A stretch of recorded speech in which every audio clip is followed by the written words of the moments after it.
Don José Narbona, Pepe Narbona, bien sencillo. Es una persona que ha estado en Torrelavega para celebrar un cuarto de siglo del éxito de la Casa de los Muchachos.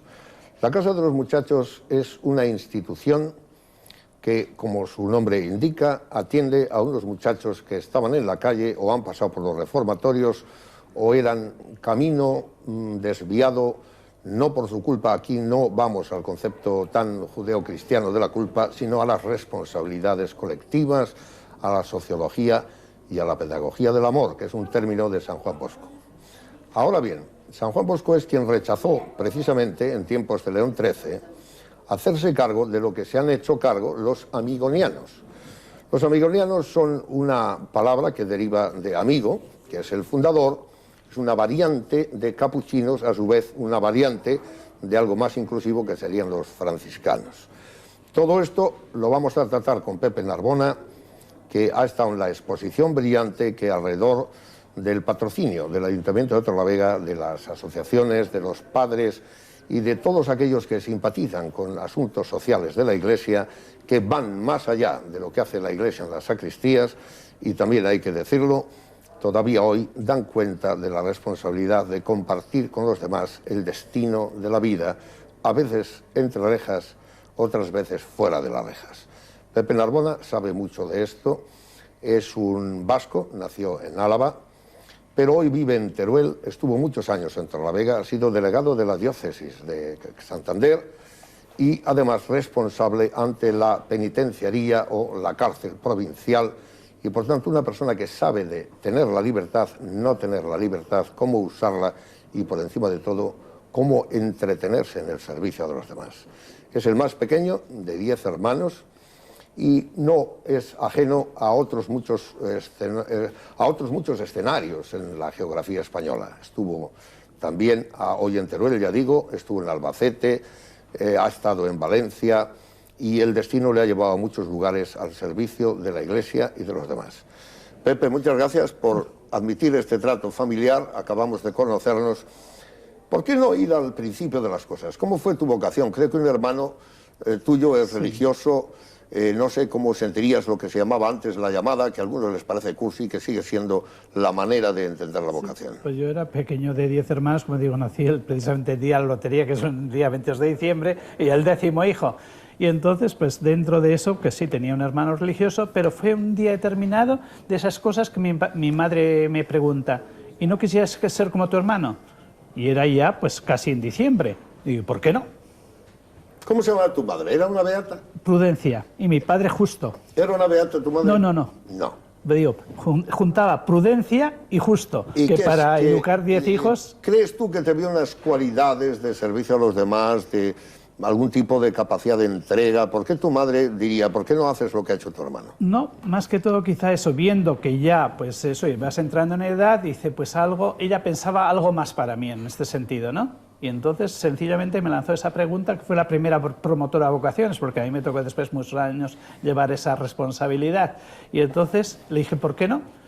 Me prepararon la ropa, pero hablaron con mi hermano que estaba en Madrid, y dice, pues que venga aquí a Madrid y tal, y digamos, ya que entra 3 meses tarde a nivel de estudio de una escuela de pueblo, pues le prepararemos para que ya pueda seguir los estudios. Pero llegó a Madrid y me dice mi hermano, ¿sabes que hay complicaciones? Te va a mandar a Valencia. Y ahí sucedió que eso que dice, ¿y cómo vas? Pues mañana sale un camión de aquellos la guerra, digamos, de aquellos viejos de la guerra, con una especie de imprenta que había allá en un centro de allí, dice, y ahí vas. Pero bueno, vamos al principio de las cosas, que yo no lo tengo repasado. Por un lado están los San Buenaventura, sí, esos franciscanos, no diré elitistas, Dios me libre, pero que han enseñado en la Sorbona, que era importante profesor de teología en Francia. Luego estaban los conventuales. San Francisco funda las Clarisas, sí, funda antes a su propio grupo, sí, de religiosos. Él no llega a cantar misa, es un hombre humilde, el hombre al que canta precisamente Rubén Darío magníficamente su diálogo relativamente ficticio, pero ficticio con el lobo de Gubia. Ahora, luego está, si no lo tengo mal cogido, los seglares, que es de donde venís vosotros. Sí, digamos. Cuenta esa relación. ¿Por qué empieza amigo? Y sobre todo creo que esto ocurre en la desamortización de Mendizábal. Estáis asentados en Bayona en un momento dado. Sí, en un momento dado hay la desamortización de Mendizábal en el 35, 1835, entonces desaparecen todas las órdenes de España, se destruye todos los centros, ¿no? O sea, en cierta forma se apodera el Estado de todos los centros y como no hay institutos, pues la persona que quisiera algo, pues en este caso Luis Amigo, que tenía esa inclinación, pues empieza a interrogarse dónde hay. Y se entera que en Bayona hay una especie de convento capuchino, se embarca en Valencia y se va allí. Y desde ese punto pues ya comienza su vida religiosa hasta que en momento dado pues ya vuelve de nuevo a España con la primera promoción.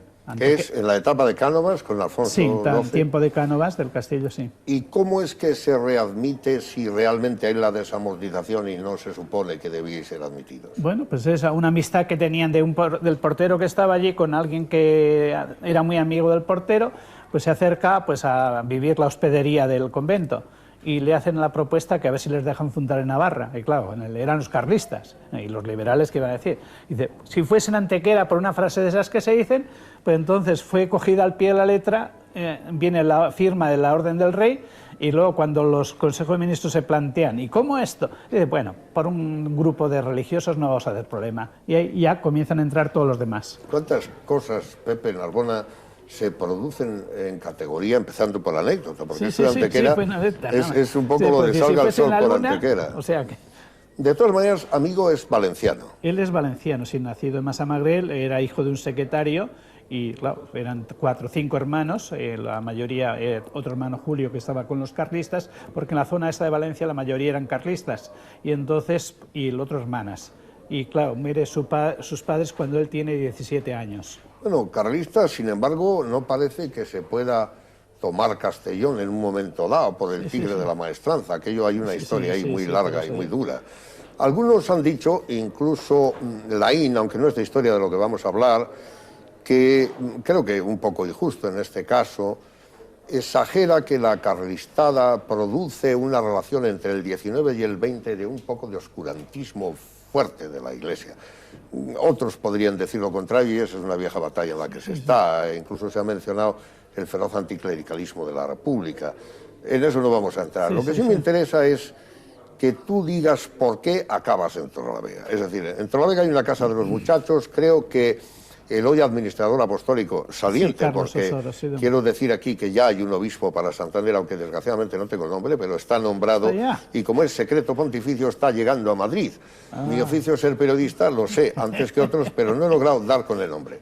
Voy a dar, no obstante, algo que tiene algo de primicia. Es teólogo, es un hombre que llaman de orden, por tanto centro-derecha o más, es obispo titular en otro lugar, y hasta me atrevo a decir que puede que fuese el de Palencia, pero no quiero decir tanto. Tiene menos de 54 años y está nombrado, aunque todavía no se ha abierto el papelito, y lo sé por una razonable indiscreción, que no lo es tanto porque no tengo el nombre propio, desgraciadamente. Muy bien, ¿qué obispo y por qué? Sé que el señor Osoro, Carlos Osoro, es el que hace una primera casa que francamente me parece que no es exagerado decir que fracasa, porque él se fía de los muchachos y lógicamente no hace bien porque primero había que reformarles y creo que dormían tranquilamente por la mañana y organizaban una especie de juerga por la noche. Sí, eso ya fue después que se fue degenerando, pero la primera época fue él siendo...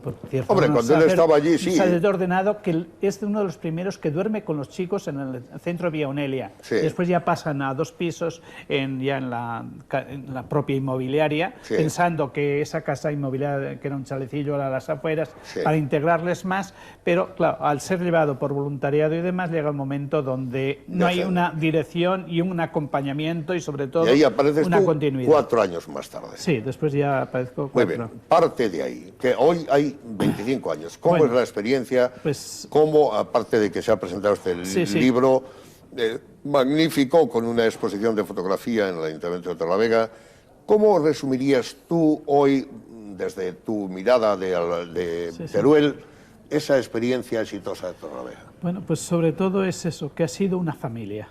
Ayer lo decía uno de los chicos que estábamos en otro programa, dice, para mí José y los Ligos ha sido un padre. Él era un chico, pues eso, que estuvieron 3 hermanos ahí de la zona de Potes y en general era llevar una vida de familia como cualquiera. Ya digamos, yo como partía de una familia numerosa y éramos 8 chicos normalmente y los 2 o 3 religiosos que estábamos, sí, era el vivir estilo de una familia, sí, con los límites y con, digamos, también con los cariños, o sea, llevando esa especie de... Ellos partían de una vida, cierta forma, desordenada, de poco orden, ¿no? De poca disciplina, de haber hecho lo que han querido su familia, porque su familia o no existía o si ha existido, han estado un poco desamparados, y desde ahí era buscar un orden en la vida de casa, un orden al colegio, normalmente el colegio, alguno trabajaba, pero normalmente eso, vivir un orden y sobre todo una armonía y una sencillez. Pero, Pepe, ¿cómo? Primero, hay una edad penal. Algunos de estos chicos eran, no diré delincuentes, Dios me libre, pero personas descarriadas por inestabilidades familiares, desequilibrios o lo que fuese. ¿Qué es la experiencia que tú aportas para que allí haya disciplina? Y, sobre todo, ¿cuál es el espíritu que preside? Había, parece, un precedente, el Hogar Saltillo. Sí, bueno, quisiera que hables de la filosofía vuestra. Bueno, lo nuestro, la filosofía ha sido siempre eso, partir desde la cercanía, desde el respeto y que cada persona tiene su propia identidad, y desde ahí, desde la pedagogía del amor, que llaman la pedagogía del corazón. Ese es un término de San Juan Bosco. Sí, pero que luego Luis Amigo la aplica desde el buen pastor. Ya. O sea, el que sale, ¿no?, tras de ellos, no espera que se los traigan, les llama por su nombre, y no solamente eso, sino que es capaz de dar la vida por ellos. Entonces, desde ahí es la pedagogía, por eso a él no nos llama a nosotros pastores, sino zagales del buen pastor. Pero ¿eso de dónde deriva? Yo creo que el buen pastor es uno de los iconos más antiguos de la Iglesia cristiana, no católica. Sí, sí, sí. Es una de las figuras, y mi formación alcanza a vislumbrar. Sí, sí, en las catacumbas se encuentra mucho la figura del buen pastor. Ahora, no es el caso. ¿Vosotros lo tomáis de alguna parábola, de algún...? Sí, sí, de la parábola esa de que deja las 99, ¿no?, y sale en búsqueda de la perdida. Y entonces, desde ahí la pone sobre sus hombros, y la ayuda a ir creciendo y curándose si tenía alguna herida en este sentido. Pero vamos a descender a lo menos metafórico, más cruento. Vosotros recibís ayuda, lo he visto un poco a prisa, excesivamente, de manera apresurada, de Ibarra, una persona además relacionada con el asesinato aquel inicial de ETA tan notable, de una persona a quien conocí muy fugazmente y me caía bien, don Ángel Galíndez, el presidente del Banco de Vizcaya en su día. Por cierto, tenía la puerta abierta en el 9º piso, en la Gran Vía de Bilbao.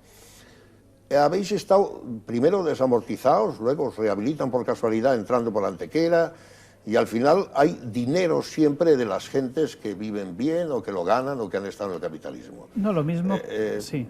Ahí no quiero generar tensión ninguna, pero ¿dan algo de lo que les sobra o simplemente otros no dan nada y debían dar algo? ¿O hay que entenderse con esas gentes para poder hacer algo útil porque no lo hace la justicia de los gobiernos? No, así como en el inicio nuestro de Santa Rita hay el señor Lastres y todo un grupo de, digamos, un poco de cierta forma... Es un nombre madrileño. Sí, que se plantean un centro de educación familiar a la medida, y por tanto por ahí han pasado muchos personajes, pues a veces está conocidos, Arias Navarro, Marquería, Gómez de Mora y muchos personajes, pero que cuando luego, ante esa educación correccional familiar, ¿y de dónde vienes? ¿Dónde has estado? Siempre decían nuevamente salesianos o jesuitas, nunca decían terceros capuchinos. Yeah. O sea, parece que les daba un poco vergüenza que habían tenido que pasar una etapa, y nos hablan nuestros religiosos mayores de muchos de hoy que tenemos los ejércitos mandando, que han pasado en esa época correccional, podríamos decir. Entonces, desde ahí van apareciendo y fundando nuevos centros. Entonces, en 1920, estos, los Ibarra, Gabriel de Ibarra, los Ibarra y todos estos, en la vida del País Vasco, pues piensan en algo semejante a lo que estaba en Madrid. Y entonces, pues, ponen todo su dinero para comprar una finca en Amurrio, lo que ha sido la Casa del Salvador de Amurrio, o reformatorio de Amurrio. Todo su dinero. Bueno, pidió. Una buena parte. Sí. Y ponen la institución, pero después, y luego esto de Galíndez en el Saltillo, él dona eso para ir para los muchachos que ya salían del reformatorio, la segunda fase, la de, en cierta forma, reinserción y en el trabajo. Ya. O sea, ser casa de acogida, pero para ir al trabajo. Entonces, lo que sí que nos aportan normalmente es la estructura, pero luego el mantenimiento diario no. Pero ¿qué es lo que pasa aquí, Pepe? Estas personas no tienen familias, o las familias están rotas, o las causas, es la sociedad la que tiene la culpa. Realmente, ¿dónde sitúan las responsabilidades de estos muchachos que hay que reformar?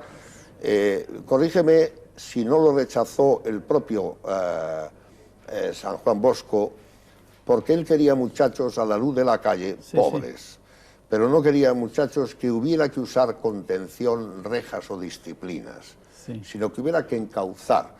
Y parece que eso es lo que le dijo, mire, no me voy a ocupar de eso porque se sale del mecanismo de comportamiento que yo quiero tener.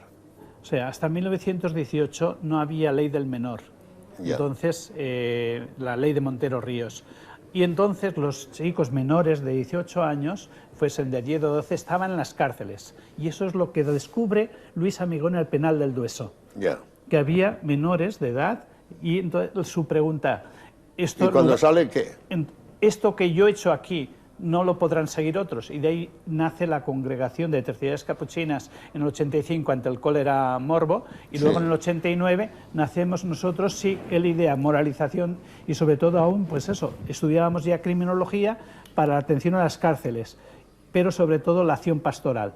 Entonces, desde ahí, cuando él quiere dedicar toda la congregación en Valencia a eso, hay una oposición muy grande porque quitábamos puestos de trabajo a trabajar en las cárceles, y coincide que en ese momento el señor Lastres le ofrece el centro de reforma de Santa Rita, y entonces él ya, en lugar de ir a todos los presos, lo dedica a sacar a esos que estaban ya menores de edad en las cárceles y dar la formación de artes y oficios, la idea de artes y oficios, y desde ahí regeneración a la sociedad. Es un poco el origen que...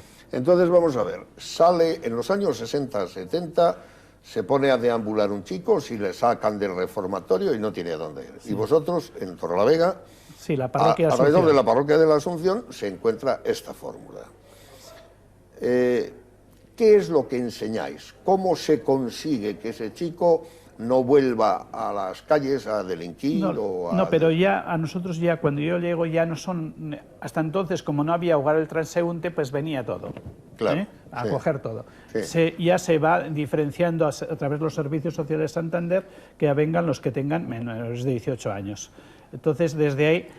Es más en plan de prevención, no con medidas de juzgado, sino sencillamente muchachos que están en riesgo de caer en alguna delincuencia, por el abandono familiar, digamos, por ser huérfanos o por 1000 causas de estas en ese sentido.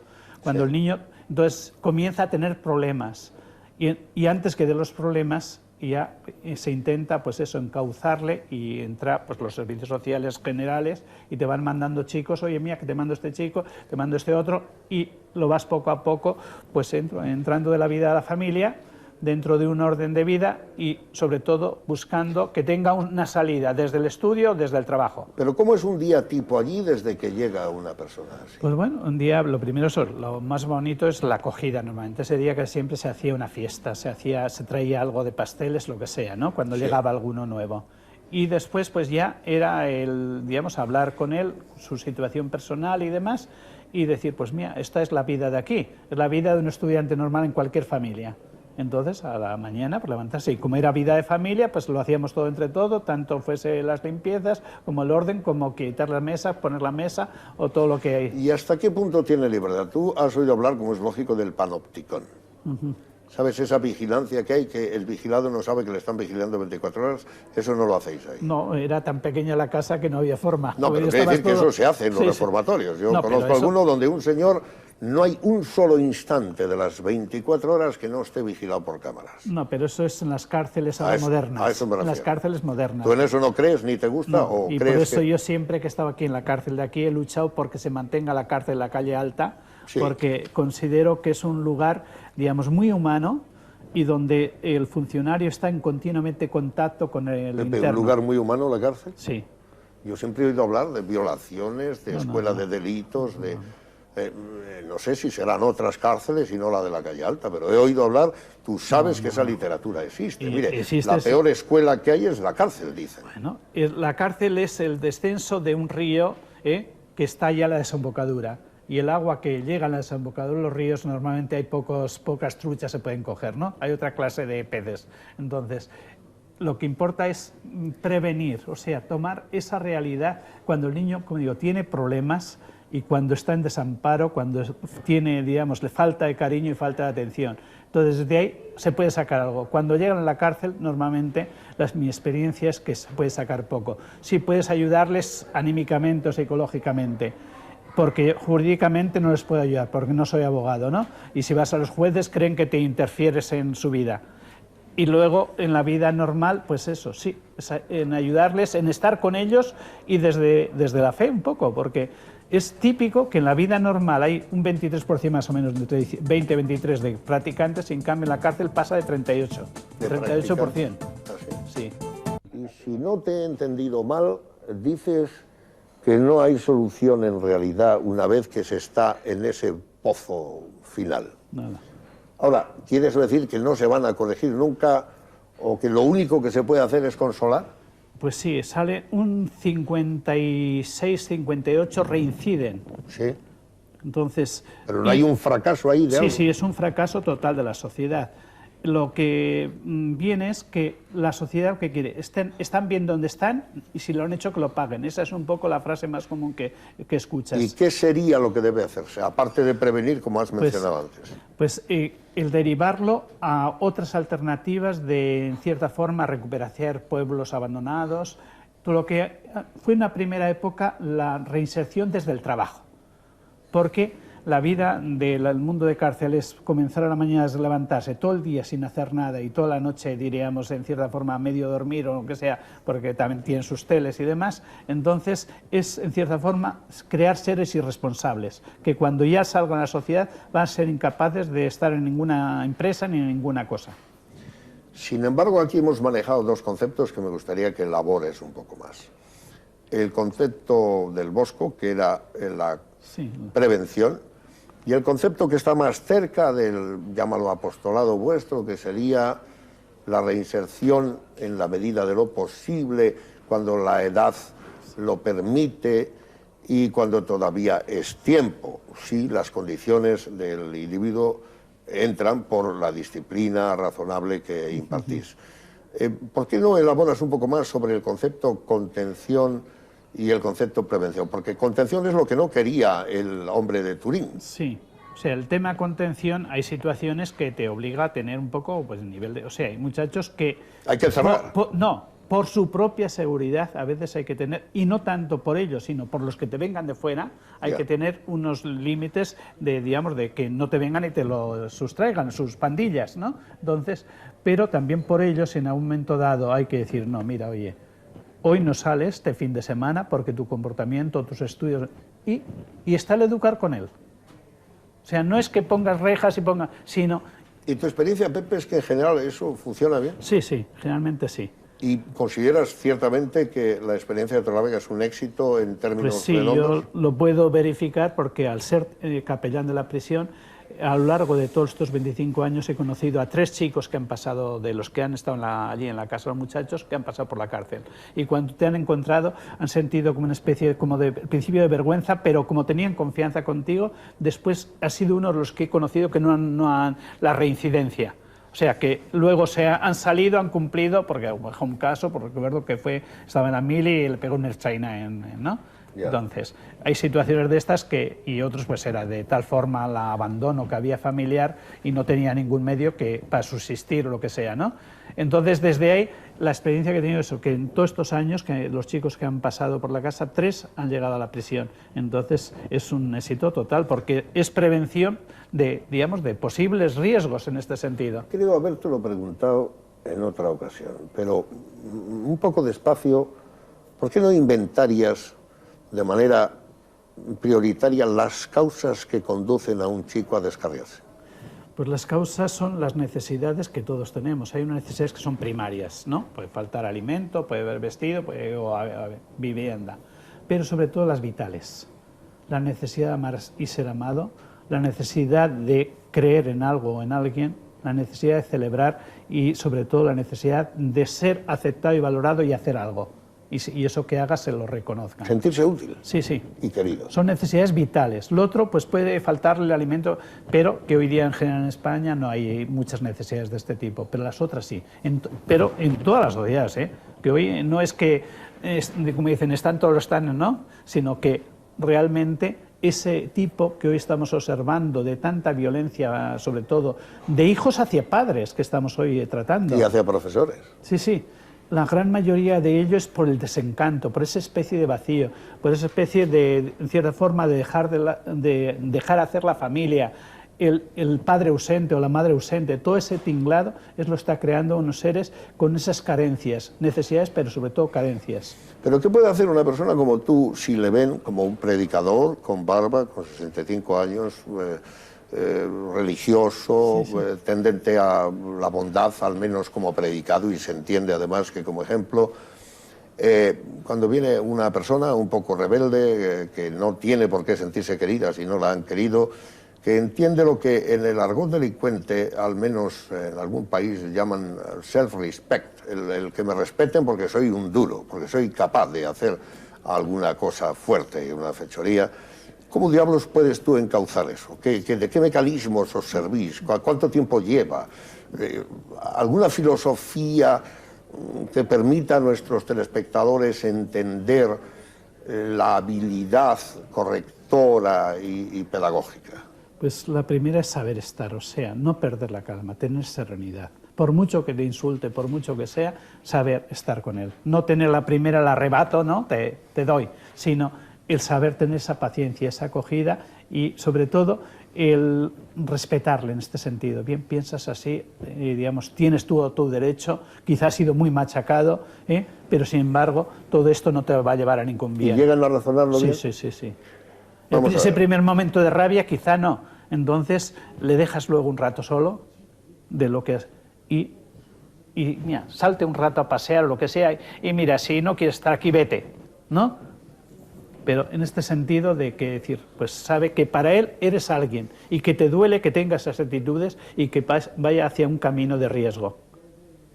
Vamos a ver, tú has estado en el País Vasco. Procedes originariamente... No, en el País Vasco prácticamente no he estado nada. Bueno, yo soy nacido allí, pero ya fui a Valencia, desde Albacete, después fui a Medellín, Colombia, donde estudié la teología. Tienes una experiencia en Namurrio. Sí, de un año de práctica solo. Un año, pero ese es el año que después de los 6 de bachillerato y del noviciado... Sí, sí. ¿Dónde hiciste el noviciado? ¿Fue en Pamplona? En Valencia, en Valencia. En Valencia. Lo que quiero decir es que Valencia, ahora Teruel, antes Albacete... experiencias en Torrelavega largamente. A mí me marca, sobre todo, me marca Medellín, Colombia. Medellín, Colombia, no conocía eso. Habla de esto. De ese centro de aquí de Amurrio pasé a Medellín, Colombia, a estudiar la teología y nuevamente allí en un centro de reforma de más de 300 chicos, había ya más de 50 que eran asesinos en aquel momento. Entonces, de ese, digamos, gente muy fuerte, ¿no? Sí. Y tú llegas por un jovencito, de ese estar y demás, pues es cuando ya la vida de allí, para mí lo que más me marcó en la vida, esa sensibilidad y sobre todo esa humanidad para todos, ha sido el mundo de haber ido a misiones, no más que misiones, haber ido a ese mundo donde había tanta agresividad, porque raro el día que no te encontrabas yendo por las calles de Medellín 2 o 3 muertos. Lugar, por cierto, donde ahora, junto a Cartagena de Indias, tan bello sitio que ese sí lo conozco, ha sido la celebración del panhispanismo, la primera intento de unificar el idioma bajo una misma gramática, etcétera, ¿no? Y desde ahí hemos hecho la primera universidad que se llama el FUNLAN de pedagogía correccional, la primera que existe en el mundo en esa especialidad, pedagogía de la corrección, o sea, para el muchacho que tiene estas limitaciones. Antes dijiste que incluso estudiáis criminología, eso es muy complejo. Antes se hablaba del móvil para delinquir, las razones que se utilizaban para dar con la causa que había producido un delito.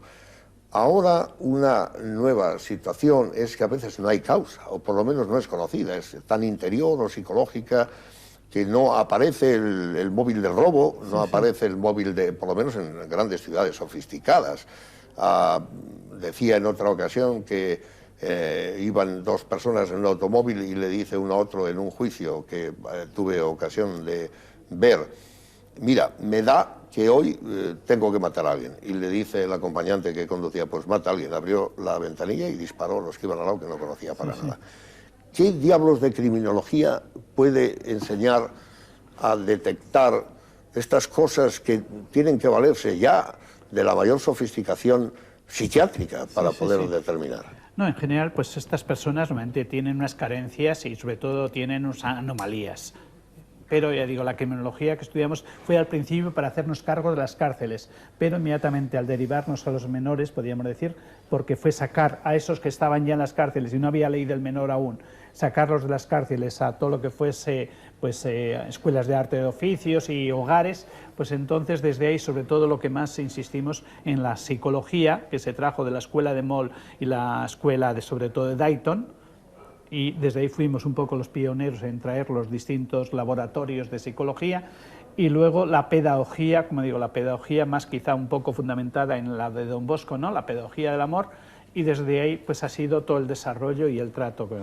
Moll y Dayton, ¿por qué no haces un pequeño resumen de las ideas esenciales que hay detrás de eso? No, o sea, estas escuelas, al principio nuestros religiosos, como digo, pues lo primero, mucho nos han achacado a veces que teníamos poca formación, ¿no? Sí. Para este tema. Sin embargo, desde el primer momento, aún viviendo Luis Amigo, pues mandaba grupos fuera a estudiar las experiencias que había en la escuela de Moll y la escuela de Dayton. Que la escuela de Dayton luego ha traído todo lo que es el conductismo y hoy el Proyecto Hombre. O sea, que todo eso, para cuando se ha puesto, que dice, no la panacea, sin embargo, ya Luis Amigo y los religiosos desde entonces, desde Dayton, habíamos traído la pedagogía, sobre todo conductista. ¿No? ¿Tú crees más entonces en la reeducación de carácter conductista sajona que en el mundo freudiano? Creada en estímulos. O sea, en este sentido había una especie de, según el comportamiento, el estudio, había unos vales. Con esos vales que se iban reteniendo, pues se aumentaba era el caudal o se disminuía, y con eso los chicos podían, pues en cierta forma, de una especie de bazar, pues comprar las cosas o, digamos, sacar la entrada del cine. Era una especie de moneda interna, pero la cual servía como punto de estímulo. ¿A ti, Pepe, te han llegado a pegar? ¿Te ha llegado a agredir algún alumno? Chicos, no. No. Alguno, digamos, amenazarme con un cuchillo, sí, en Valencia recuerdo una vez, pero, digamos, en general no he tenido nunca ese sentido de agresión. ¿Tú te has sentido a lo largo de estos años como responsable de la diócesis y yendo a la cárcel impotente, es decir, me gustaría que el sistema, lo que llamamos el sistema, hiciera más y lo hiciera de otro modo? Sí, pero es que hasta aquí hemos hablado solo de la Casa Muchachos, pero normalmente lo que más se ha desarrollado en Torlavega ha sido el SOAN, Servicio de Orientación y Ayuda al Menor. O sea, que vimos que cuando desde la casa atendíamos a pocos y los muchachos iban al colegio y demás, que entonces que teníamos que salir a la calle. Entonces, a donde ellos estuviesen, es la memoria de este año. Sí. Entonces, desde ahí nació los educadores de calle, que los inventamos de cierta forma, porque ¿qué es un educador de calle? Pues sencillamente, pues eran psicólogos o pedagogos que en aquel momento dado, pues tú les contratabas y comenzabas a patear el barrio antes que les conozcan, saber dónde están las limitaciones, dónde está un poco donde se vende la droga, dónde las pandillas que hay, y claro, ¿y quién es ese que anda por ahí paseando? Sí. Y para cuando ya se daban cuenta, luego pues ya teníamos concepto y la realidad de ese barrio.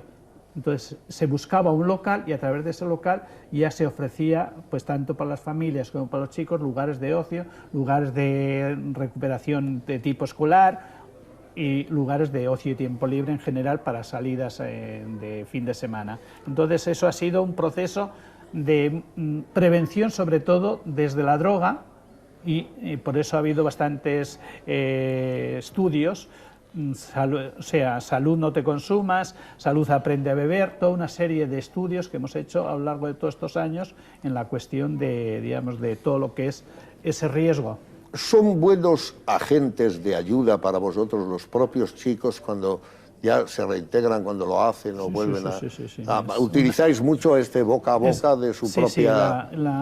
Digamos, en cierta forma, ser agradecidos. Yo me ha tocado, pues, digamos, celebrar la boda de 3 o 4 y van a venir el sábado que viene, van a venir, pues, digamos, con su familia, con sus hijos, con sus mujeres o con sus novias, ¿no? ¿Cuánto hace que no habías vuelto a Torlavega? No, yo suelo venir, pues, en verano estuve digamos, tengo el corazoncito un poco aquí, aunque llevo 6 años en Teruel intentando exportarlo de Torlavega por una cosa muy semejante, pero normalmente... Pero eres feliz en Teruel, creo que es una de las pocas lugares de España que no conozco, he pasado por allí. Sí, creo sí, que hay mucho mudéjar, que es un lugar muy original. Es una maravilla. Sí, el trato es bueno también. Digamos, y no hay carencia, o sea, no hay grandes necesidades de este tipo. Es una ciudad de 34.000 habitantes, donde pues ahora está viniendo un poco la inmigración, pero normalmente no hay grandes problemas. Sí, se está pendiente para la prevención. Me han dicho que, que la vida allí es agradable. En todo caso, ¿es un paradigma lo que se ha hecho en Torlavega para lo que has hecho allí o es otro modelo? Es otro, una continuidad. Hay que pensar que Torlavega se la definía la ciudad del dólar, sí, y pasó a la ciudad del dolor. Circulaba el dinero. Sí. ¿Qué quiere decir eso de pasó al dolor? Pues la industrialización de la ciudad, que había, digamos, mucho dinero, y de ahí venía que en poco más de un siglo pasó de 1.000 habitantes a 60.000, sí, ¿no? Toda la inmigración que tuvo, pero llegó un momento de la crisis industrial. Entonces, pues viene que esa ciudad pues quedó en cierta forma, pues eso, con muchas carencias, muchas necesidades. Entonces, cuando ya, que quizá en esos años 60, 70, el 80, es cuando precisamente de ese saber estar ahí con ellos y acompañarlos, pues ha sido muy valioso la acción preventiva. Ahí era por barrios, ¿no? Viérnoles, sí, después también Covadonga, Tanos, me parece que comenzamos el primer trabajo en Covadonga, porque llamaban, ¿no?, Katanga en aquel tiempo. Sí, sí. Pero después, de tal forma, hoy ya ese barrio está tan, en cierta forma, integrado y adecuado, que es cualquier barrio de los mejores que... Y teníais 2 casas, en realidad. No, teníamos la casa de los muchachos, que era punto de referencia para el hogar, pero luego salíamos a los barrios como educadores de calle y los centros juveniles, que se llama. ¿A qué barrios sobre todo? ¿Dónde están los centros? Primero fue el barrio Covadonga, después ya el Zapatón, ante toda la construcción del Zapatón, y luego vimos que Nueva Ciudad, que se iba extendiendo para arriba, pues era también otro punto de referencia, y sobre todo Campuzano y la parte de Sierra Pando, o sea, los puntos ya donde veíamos que la expansión de íbamos cerrando un centro según veíamos que normalmente en el otro había más riesgo de iniciarse algún problema. Si tú pones en relación Valencia, Albacete, Teruel, las condiciones sociales pesan más que las familiares a la hora del detrimento de los muchachos, o ambas, o hay en unos lugares es peor que otros. ¿Realmente qué cuadro comparativo te sale de esto, aunque tengas que improvisarlo un poco? No, pues eso, como yo y las circunstancias, o sea, cada uno en su yo ha encontrado unas circunstancias. Hay, como digo, pues Teruel pues es una ciudad que le llama pleno empleo, de bien vivir en general. Hay poca delincuencia, hay pocos chicos, de tal forma que yo que voy a la cárcel, pues de la provincia de Teruel hay 8. Ya. Los demás vienen a la zona de Valencia, de los 200 que tiene la cárcel. Entonces, pues nuevamente eso trae que, digamos, el ambiente mismo trae que a veces, y sobre todo porque a nivel, una ciudad pequeña, a nivel policial está muy controlado. Todo aquel que lo hace enseguida saben quién es, o sea que en cambio en una ciudad grande pues hay mucho más de eso. Quería hablarte de esto, es una pregunta que he hecho más veces, pero no me cansaré de repetir para ver qué sale. Hay un modo de entender la caridad que tiene que ver lamentablemente con las obras, no con el precepto, ¿verdad?, que se deriva que no es tan ajeno a la idea de la justicia metida en la caridad. Y sin embargo se suele oponer a la de justicia. Tú estás cerca de una aplicación de la justicia, lo que llaman en inglés el enforcement, el hacer cumplir, que un señor vaya a la cárcel si la ha hecho, pero también estás cerca de la necesidad de esa pedagogía que además pasa por tu vida de religioso, y por tanto son mundos que tienes que conjugar o que has tenido que ver enfrentados en la percepción de los demás.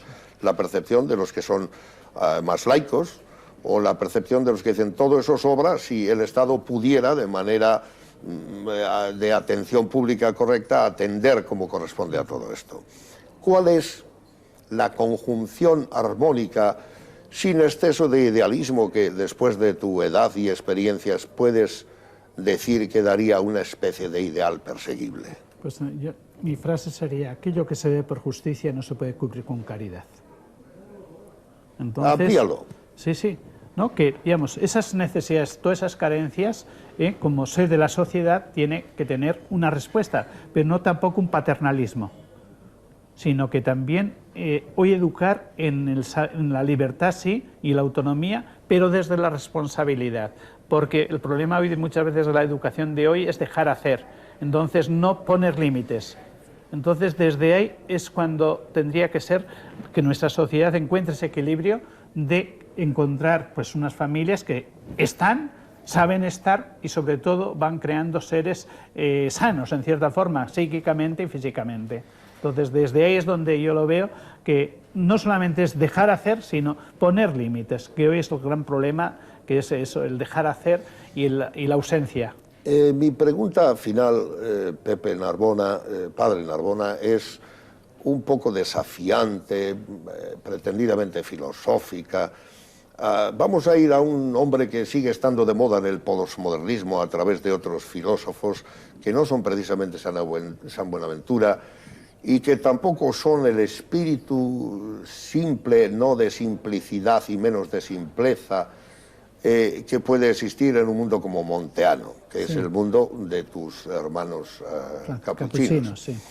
Es Nietzsche. Él dice, mire, lo religioso, el seguimiento del propio Cristo y sus ideas, todo esto es muy poco dionisíaco. Todo esto es una cosa de penitencias, de castigos en cierta manera, de culpabilidad y por tanto del modo en que la gente rica y poderosa entretiene con el otro mundo a los que sojuzga en este.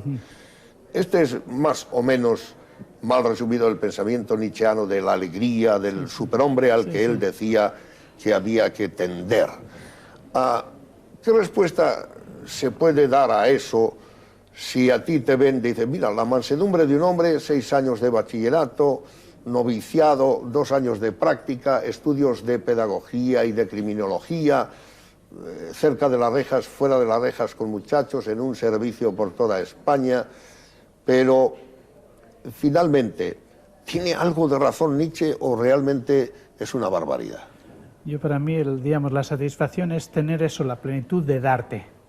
Todo hombre es mi hermano. Entonces desde ahí es, no juzgar a nadie, porque cada uno ha tenido las circunstancias, y si yo hubiese tenido las circunstancias, los muchos que me encontré en la cárcel, quizá hubiese cometido, hechos más delictivos o situaciones peores, ¿no? Entonces, desde ahí es donde, y sobre todo la pedagogía del amor, como dice, en esto el Papa, en este sentido, cuando, ¿no?, Deus Caritas es, ¿no?, esta encíclica que ha hecho volver de nuevo a la Iglesia al siglo I, dejarte amar. No tanto, yo no puedo amar en este sentido, o sea, a Dios en este sentido. Y por tanto tengo que ganar a Dios con esfuerzos, con todo lo que sería aquellas disciplinas, aquellos sacrificios. No, déjate amar. Dios es gratuito. Y entonces desde ese dejarte amar por Dios, admites tu limitación, tu pecado y todo lo que sea, porque es gratuito Dios en este sentido, y ves que todo eso que a ti te ha dado no te lo puedes quedar en egoísmo, sino que tienes que transmitirlo. Entonces desde ahí es, como digo, este momento es muy principal y sobre todo esa encíclica, ahora dice que es más leída ya que todos los documentos del Vaticano II. Va calando. Y sin embargo, pues creíamos, ¿no?, este Papa, ¿no?, que tan rígido. Sin embargo, nos ha dejado esa doctrina que para la sociedad que viene puede ser un punto principal. Y quizá no tanto especie de esquicio de la vida como hoy observamos en la vida de familia, en la vida de matrimonio, en la vida de la sociedad, y tanta violencia. No cree en el desquicio. El más pequeño de 10 hermanos, a la vez, después de un largo recorrido de entregas, a veces cerca de las rejas, otras cerca de los muchachos. Hoy en Teruel, antes en Albacete, primero en Valencia, doquier por la ancha España, y se remite al siglo I, se remite a la enseñanza evangélica. Es posible que parezca de modé, pero funciona. Hay una exposición en Torlavega, hay una experiencia de un cuarto de siglo, y hay la frecuente visita, por lo menos una vez al año, que hace desde Teruel, en donde ha logrado arraigarse después de tanto tiempo aquí, y además combina con una aparente mansedumbre la docilidad de la disciplina junto a la experiencia que pasa por la llamada pedagogía del amor, un término de San Juan Bosco que prefirió, con un gran esfuerzo, recoger niños de la calle que no necesitaban reformarse, sino ser encauzados bajo el sol y en la libertad. Aquí la conjunción es más complicada, pero todavía da un resultado como lo dio el que saliese el sor de los amigonianos por Antequera, por consecuencia de una frase que parece humorística y sin embargo viene ofreciendo el testimonio de un largo servicio también entre nosotros en Cantabria. Gracias, Pepe. Muchas gracias, Álvaro. Bueno.